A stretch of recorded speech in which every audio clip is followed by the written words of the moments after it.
Terima kasih Anda masih bersama kami. Pemirsa, Google menampilkan prototipe kacamata pintar berbasis Android XR bernama Google Martha pada ajang Google I/O 2025.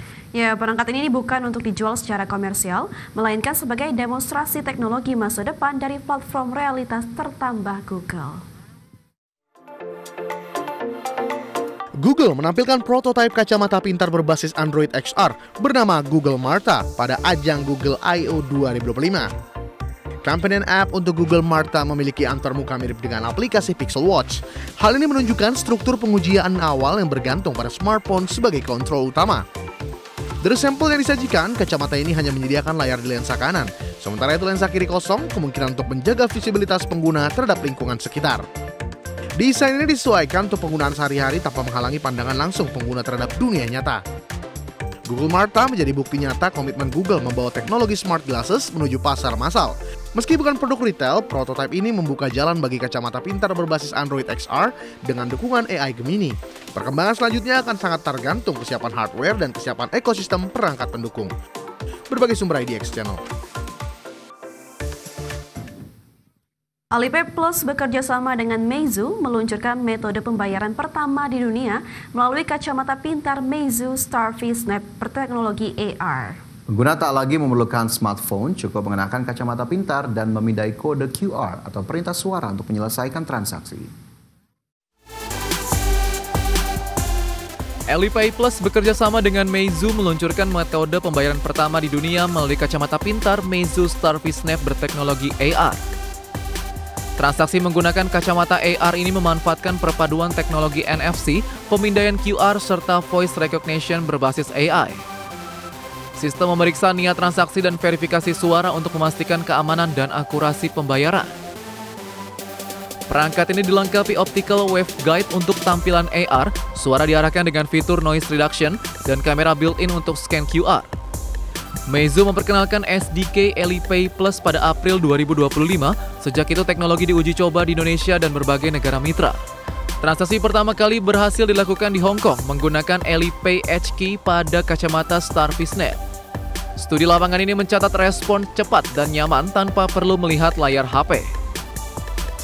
Alipay Plus saat ini terhubung ke lebih dari 1,7 miliar akun dari 36 dompet digital mitra, 100 juta merchant di 70 pasar.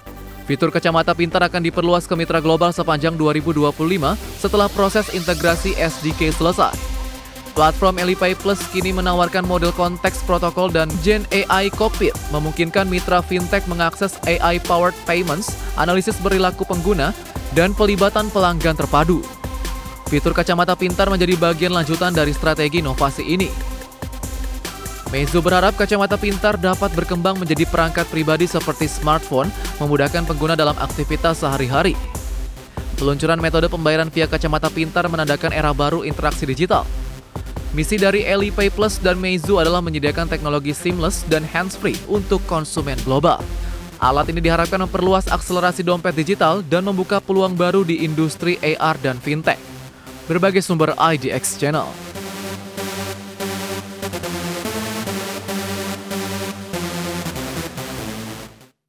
Pemirsa, thriller Zombie 28 Years Later menargetkan pendapatan hingga 494,7 miliar rupiah menjelang akhir pekan penayangan perdananya.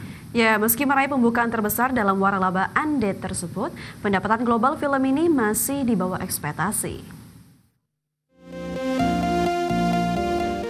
Film zombie thriller 28 Years Later menargetkan pendapatan sebesar 25 juta US dollar hingga 30 juta US dollar atau sekitar 494,7 miliar rupiah menjelang akhir pekan. Film ini merupakan lanjutan dari waralaba ikonik yang dimulai lewat 28 Days Later pada 2002 dan 28 Weeks Later pada 2007. Meski digadang sebagai pembuka terbesar dalam seri Undead tersebut, pencapaian awal masih dinilai moderat oleh pengamat industri. Dengan biaya produksi sebesar 150 juta US dollar, 28 Years Later baru mengumpulkan 14 juta US dollar dari pasar internasional dan total 35 juta US dollar secara global di pekan pertamanya. Di Amerika Utara, film ini debut di posisi kedua dengan perolehan 30 juta US dollar dari 3.444 lokasi penayangan. Sementara pesaingnya How to Train Your Dragon versi remake masih memimpin box office domestik.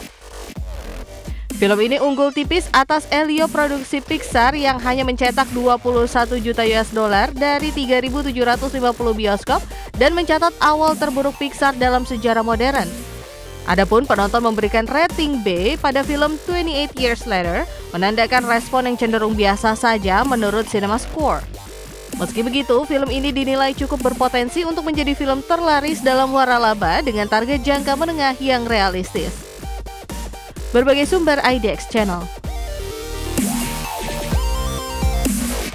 Nah, ini untuk Anda yang memang menyukai begitu ya film-film thriller terutama zombie begitu ya. Ini ada 28 Years Later. Saya sempat ngelihat trailernya, Vin. Ini kayaknya memang menarik sekali untuk kemudian dijadikan apa ya? Watchlist begitu ya untuk akhir pekan. Kalau Vina nih suka juga nggak sih atau ngikutin film-film zombie thriller semacam ini nggak? Kalau aku sih nggak terlalu ngikutin ya karena aku orangnya penakut.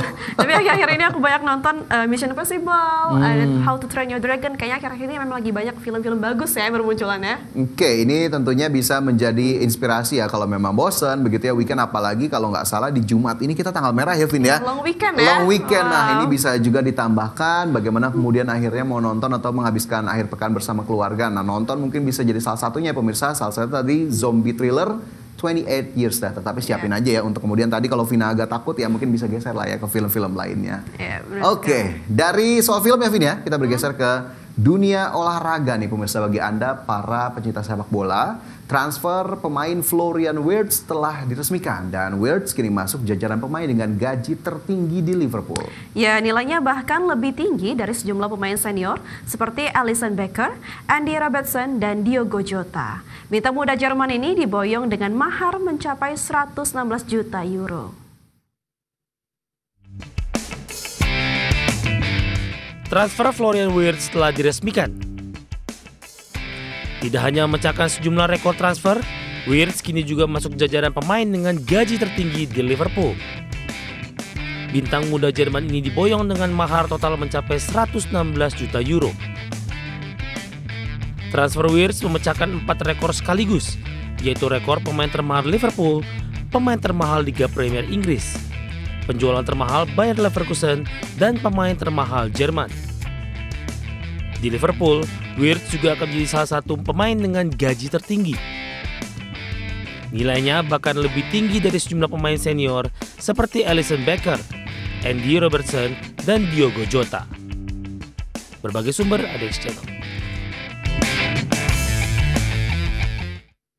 Baik pemirsa, 60 menit sudah kami menemani Anda dalam Prime Market Highlight. Dan tetap perbaharui terus informasi Anda hanya di IDX Channel, your trustworthy and comprehensive investment reference. Saya Fajar Royon dan rekan saya Vina Munawar, terima kasih dan sampai jumpa.